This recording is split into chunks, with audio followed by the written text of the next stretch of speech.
on, everyone? Welcome back to BKNY Hoops. If you're new to the channel, I am your host as always, Rashid White, and definitely subscribe if you're certainly first visiting to the channel. All right, so let's get into it. Royce O'Neal, whether he's going to be a starter, then key things that he actually really needs to work on come training camp. And this article actually comes from the Nets Wire. Let's get into it over here. And you see the title, 3 goals for Nets Royce O'Neal headed into training camp. So limit fouls on defense. One of the more physical defenders in the NBA, so it's understandable that he'll be in foul trouble from time to time due to his unique physical profile. However, if O'Neal's going to earn back his starting spot or remain an integral part of the rotation, he has to learn to, I guess that's true. Don't be so aggressive, like probably in the first. I don't know if he's going to start or not, but, I guess if he's going to come off the bench, I guess he could be as physical as he wants.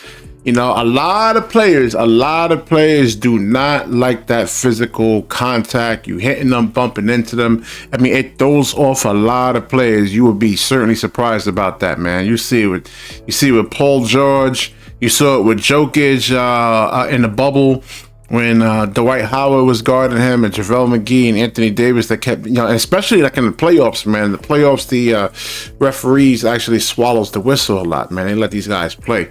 So improved shooting inside the three-point line. All right, so O'Neal's one of the better three-point shooters on the roster. He seems to struggle with efficiency while inside of the three-point range.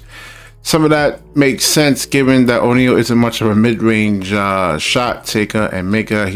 So definitely, man. I mean, especially when it comes to talk about the next thing that he actually has to work on is utilizing ball handling skills. So yeah, I mean, he actually has a little bit of a decent handle right there, a little something.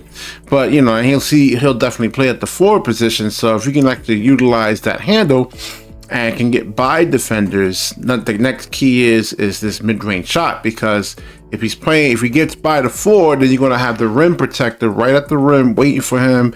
So this is where having some outside shooting skills comes in. So if he can work on like a pull-up jump shot from within 15 to 17 feet, that should be able to get that defender, let's say the rim protector, whoever it could be, let's say Jakob Poeltl, that should be able to actually get him off balance where he actually has to contest for that mid-range shot. But yet, I mean, listen, that's why if he hasn't done this already, it takes a long time. Now, he probably can do this playing against you and I.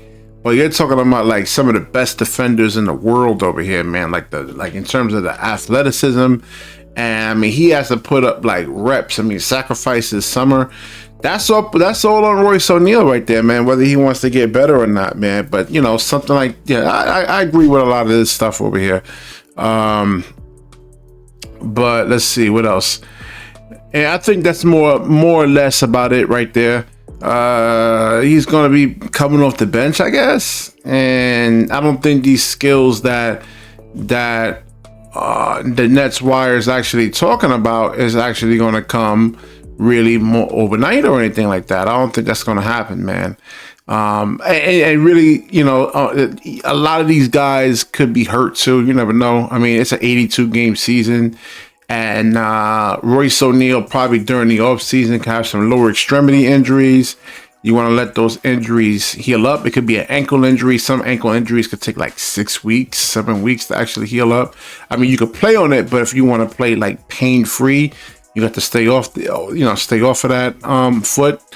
And I mean, he can't really work on his game then. So we don't know the injuries these guys actually have to really have the off-season development or anything like that. But so yeah, I mean, yeah, the ball handling thing, I don't want to see him handling the ball, man.